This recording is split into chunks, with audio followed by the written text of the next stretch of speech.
Hey guys, Roland and Ethan here from Accredited Restorations. Today we're going to teach you guys how to don and doff into PPE.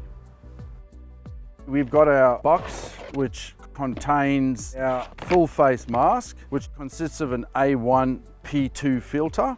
So it's an organic filter. Then we've got our half face, and then we've got little bits and bobs. Obviously we put all our organic filters into a sealed Ziploc bag because they are activated. Then we've got a P6 suit, which is a 3M P6 suit. Obviously no fluids in, no fluids out. And we've got two different grades of nitrile gloves. We've got a softer, which is the black, and then we've got a more heavier duty grade, which is the blue. And of course then next we have the microfibers. We'll get into more detail later with regards to the microfiber. And then we've got our Kevlars, a pair of Kevlar gloves. Two different grades of tape. We've got a 3M masking tape, like a painter's tape, and then we've got that 100 mile an hour tape, as we refer to it, as the Gorilla tape. Then we've got our isopropyl alcohol, we've got paper towel, and then we've got our tape that's already pre-cut. And then finally we got our boots. First of all, get into our P6 suit. Generally what we would do is go into a toilet, take our main clothes off, just leave a pair of swimmers or your jocks on underneath, because obviously the body fluids, when we start sweating, it just saturates our main uniform. Then we might need to go to another job later in the day and everything's wet. So we generally will get out of our work clothes and just into a pair of jocks. And then we don into our Cat 3 boots. Important, very important here, guys, as well, is to get this over your boots. Guys, some guys tuck this into their boots, but no, it needs to go over the boot, and we'll explain to you later why. And obviously once we've got the P6 suit on, for training purposes we won't do it, but this has got a strip here. This strip obviously has this double-sided tape on it. And then once we've donned into it properly, we would zip that up and seal the zip in. And that's obviously when we're in these catastrophic events and we're dealing with homes that are impacted with all this bacteria. We want to make sure that we are free and safe from any bacteria entering into the suit itself. And the next step we do here is we put our full face mask on. Now, as you notice, Ethan's got some facial hair. When we put the mask on, we have to get a proper face fit, so when we actually secure and inhale through our filters, you get the actual mask sucking into the face. So just demonstrate that as well. So yep, suck it in. You can see how it sucks in, and that gives you that face fit so you don't get condensation or mist forming on the inside, because that means air is getting into the mask. That's a no-no. So we get that nicely secured.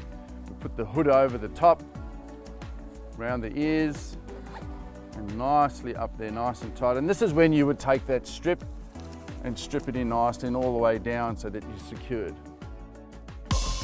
So what we do here is obviously we've got this clip on. Generally the tech will clip that onto his neck, and we're going to put a pair of Kevlars on initially. So we're going to double glove for this training purpose. We're going to go with a slightly softer nitrile glove.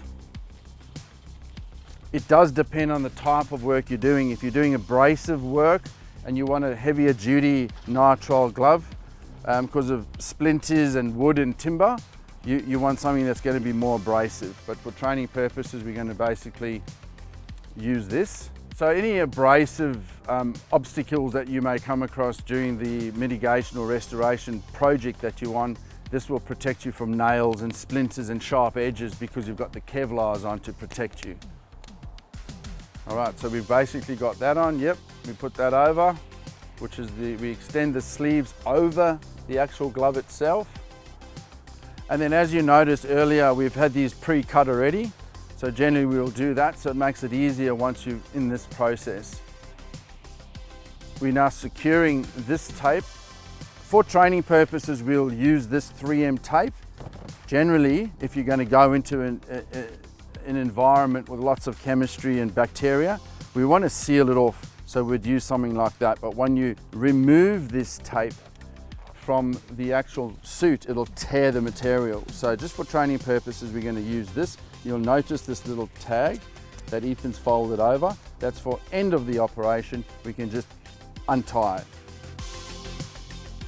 And then we obviously cover that up with the tape itself. You'd cover that entire strip there, which is all secured, so nothing can come in, nothing can go out. And then finally, guys, when it comes down to the boots itself, what we do here is we seal the suit to the boot itself as well. So we got nothing that can enter in through the bottom itself. And the type of tape, once again, you'd use the 100 mile an hour, a really good quality tape that won't allow anything to enter. All right, so team, that's basically your donning. Okay team, now the job's complete, the techs are going to come out and they're going to doff. So they're going to get out of their PPE. So your first stage is disinfect. I prefer to use the wipes, but everyone's different. We want to make sure that we've really sanitized and cleaned the glove area. When wiping the hands down, just bear in mind, we can't see bacteria. You know, it's a living organism. So we make sure that we've given our hands a really good clean with something like a alcohol-based isopropyl alcohol, or you can use something like this, which is the disinfectant wipes. The next stage is obviously we've disinfected the hands. We're going to remove the tape. When we've got a bag down on the side here, just to throw all the rubbish away. So we like to dispose of the goods straight into a 200 bag to discard. Okay guys, now we're going to be taking our gloves off, but there's only really one way to take your glove off, so we eliminate the cross-contamination. He's literally turning the glove inside out. So all the bacteria and any potential contamination stays on the inside of the glove while it's transferring from that hand into the bin. Perfect.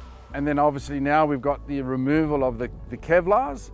We basically reuse these. We will sanitize them and put them through a bacterial washing process. So once they've been taken off, we'll, obviously for training purposes, it is what it is, but generally that will go into a clean bucket, and then that will go and get washed and cleaned and sanitized before the next job. As the next step, we basically undo the zip, just enough so that you can get your hood off. Hoodie comes off, fold it backwards, release the straps on the bottom, pull that off, sit it down somewhere safe. Then we're going to peel back the suit all the way back. That's it. We'll slide it all the way down past our knees. And then we're going to step out of the boots.